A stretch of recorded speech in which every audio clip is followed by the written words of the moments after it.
who has the toughest task, Simon, on building on the success that they have had, the relative success they've had this season? Amongst whom? Amongst those three clubs that I mentioned, Brighton, Villa, Brentford. I think they'll all have their challenges, but I think they've all got very decent managers in situ, which is the key component which makes teams better. Now, whether Brighton can retain a large proportion of that playing squad or continue to keep emulating themselves by bringing better players out of the ether is a different discussion, but I would back them to do so because of the setup of that organisation. I think Brentford are going to have a struggle because they're going to have no Tony for the beginning of next season for the best part of it, and irrespective of pulling a few results at the back end of this season, starting a season without your best player, the centre forward, is going to be a challenge for them. Depends what they're going to do. They lost 2 of 19 home games. Yeah, it's remarkable. Yeah, they were, and I think he's a wonderful manager, Thomas Frank. Should have been on the list, shouldn't he? For the top managers. He should be on a lot of lists. Not that I'm advocating for him to leave Brentford, but he should be on a lot of lists that he doesn't seem to be on in terms of people looking at him to being on better jobs. With this group, I mean, these without Ivan Toney, it gives us a little bit of an introduction to what they're going to be without to start the season. They did really well without him, didn't they? In those 2 games to beat Man City twice. You know, is it me? But I would have, Arsenal in the race would like to have seen the Brighton and the Brentford games earlier in the fixture list from the point of view of Man City. To have beaten Manchester City at the Etihad was what they saw on Saturday was a slightly step down Man City with a changed lineup, albeit still world-class players in their lineup. But notwithstanding that, there was a different feel to Man City on Saturday for Brentford game. But the one at the Etihad was a real proper win for Brentford. I think Unai Emery is a very, very good manager. And I think the ideas that people built up of him at Arsenal were unfair. He became a caricature in the media in terms of he became ridiculed for the manner in which he spoke. He still speaks the same way. Well, I think it's perfect for him. He seems much more relaxed. He does. I think he spent a lot of time, actually, Simon, trying to refine his English and trying to speak slightly differently and slower. And I think it was a problem. You're right, during his first period. But it makes you die, doesn't it? This country, where the only language most of us can speak is English, we parody people that come over here that bother to try and learn our language, and we use it as a weapon to be able to dismantle them. He's gone back to Villarreal, done a good job there, and came back to Aston Villa and proven what a good manager he is. Now, Villa have got to step on the gas now because they've got a manager in the dugout who's capable of putting them inside the top 6 and keeping them inside the top 6 and nudging up, but they're going to need to spend. Now, we often hear about how much money is behind the scenes with Wes Edens and the other owner that are involved in Aston Villa. That is very significant. So many sports clubs, very significant wealth. And Aston Villa now is a fantastic football club. Always had a lot of affection for it. Really liked Doug Ellis, and have admired lots of the things that they've done over the years. And now they have again an opportunity to rebuild the side back to being an elite team that Martin O'Neill was producing 15, 16 years ago. That was regularly knocking on the door of the top 6, top 5 of a division. And you're a big fan of it, aren't you? Well, I am. I'm mixed a little bit because I've subsequently, when he left Arsenal, I've heard him say things like, I needed to rip down the walls that were built by Arsene Wenger, and I didn't really quite understand that. The training ground, lots of the memorabilia, lots of photographs of previous successes were all taken down, and I thought that was quite negative. And I thought, why would you do that? Why would you not build on the foundations that Arsene Wenger had developed at that football club? But here at Villa, I think there's an opportunity to almost start again. I don't think he'd be allowed to, but there's talk of the Barcelona director of football going into Aston Villa. I can see an influx of Spanish players. There's already one come in since he's been at the football club. The way that he's managed to improve the team's remarkable. 49 points from 25 matches is brilliant. Turned that club right around. They were just one place above the bottom 3. And he wants to make something happen. He's a builder of teams, and I think maybe the Arsenal fit wasn't quite right for him, but I think the Villa one certainly is, and I think we'll see big things now from Aston Villa. His form in Europe is amazing. Europa League 4 times winner, so that will pose no issues for him.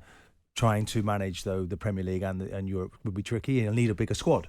But I think they're going to back him because of what they've seen. They're totally convinced that this is the right man for the job. Well, they brought in Matthew Alemany, the Barcelona transfer chief, as I mean, initially it was thought he was going to be the director of football, but they're keeping Johan Langer as the sporting director. So it's a slightly different power structure there now. But that sort of setup suggests there's going to be quite a bit of investment in the summer. Yeah, and no mistake about it. Aston Villa is a huge football club, and it was rocking there again at the weekend. These are going to be good times now ahead. They thought they had the right man in Steven Gerrard, but now they have certainly in Emery. He's just got to go and prove it now. I love the way that Watkins is developed. They got rid of Ings, which is really interesting, isn't it? To some people like competition, some people don't. Clearly going forward, they're going to have to buy other strikers, so they're going to have to meet his needs and tell him how special he is to the team. But competition is good for you because that's how we win things. Should European football be seen as the sort of holy grail, Simon, for teams such as Brighton, West Ham, Brentford, Aston Villa? And what's the bigger challenge once you get it, trying to sustain it? Because we've seen so often that a team, even like West Ham United, I spoke to David Moyes yesterday and he was suggesting, we've done well to be able to juggle a campaign in the Europa Conference League and manage to sustain a position in the Premier League. Is that the most difficult of tasks? Well, it is, because the perception of the European competitions is it's a ticket to some economics that make even more sense to a football club in terms of the value. But that's fine if you'd land in the Champions League, when you get a minimum of 35 million quid for just dropping into the league group stages. It's not so prevalent when you find yourself in the Europa League and certainly the European Conference League, because you'll have paid out bonuses to the players that as a result of getting into these competitions, because most players will have that sort of contractual opportunity to get remunerated on the back of achievements. And then it puts you in a situation where you've got more games to play, and an inability, unless the owners are incredibly ambitious, which, to be fair, West Ham were last year. West Ham, albeit I understand that the advertised amounts weren't quite what was spent, but the headlines were that West Ham spent 150 million quid. So that should have given them the ability to be able to have competed in Europe and still maintain a decent position in the league. And they didn't. The last 7, 8, 9 games of the season flattered to deceive a little bit about their league performances this year. I never doubted that West Ham would get relegated. I didn't think they would get relegated under David Moyes. I didn't think that was a reality. But I did think at one point, if there was a trade-off between winning in Europe and getting relegated, the West Ham fans would take the Premier League, and I was corrected. They'd say, no. Do you think it's been a poor season then for West Ham? Not now. Not now. The optics are a bit different, aren't they? I think if you asked David Moyes at the beginning of the year, what would he have expected to see his team do? He wouldn't have expected his team to be in the bottom 6. And he wouldn't have expected certain outcomes in the Premier League. So if you look at it and say, what was your expectations? I think I'm going to do well in this European competition because it is the European Conference League, so there's no reason why we shouldn't do well in that. And I expect us to do well in the Premier League. So if you ask David Moyes what he'll tell you about this season, he might paper over the cracks a little bit now, because it has been papered over. But they've got a European final. If they lose, they can win this. But the amount of times we've had West Ham fans on our show, disgruntled, not happy with the quality of football. If they were to lose this European final, we can have the same again. Well, what? Well, we I don't think of course we will. They're not totally convinced. It's bubbling beneath the surface, isn't it? But I don't think. I don't know. You tell me what you think. Do you think that you should throw the baby out with the bathwater here? I mean, ultimately, this is the guy who was bought in to save them. Okay, so they haven't had a great season in the Premier League, but there's no way. But it's moved on, and my gut feel. So? Yeah, my gut feel is that if they were to lose this European final, that David's race may be run, and it may be run from both parties, because the challenge Who are they going to get that's going to do any better? Well, I don't know. I mean, if I was owning a football club now, I'd make sure I availed myself of all the available managers and spent my time making sure that I knew what I was doing and why I was doing it. But talking from the outside in, looking at David's most recent form, it defies that argument, because up until recently, West Ham were struggling at the bottom of the league and using Europe as a camouflage. And if you look at the fans' reaction, they said it consistently in the last year or so. Forget what we're doing in Europe. It's masking what we're doing in the Premier League. We're a poor side in the Premier League. And I'm saying,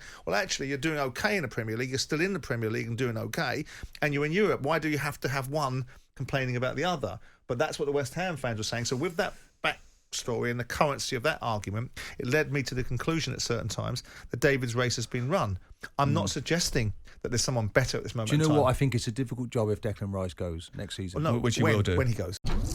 Jim White and Simon Jordan. Monday to Friday mornings from 10 on AM, on DAB, via the talkSPORT app and on your smart speaker. talkSPORT.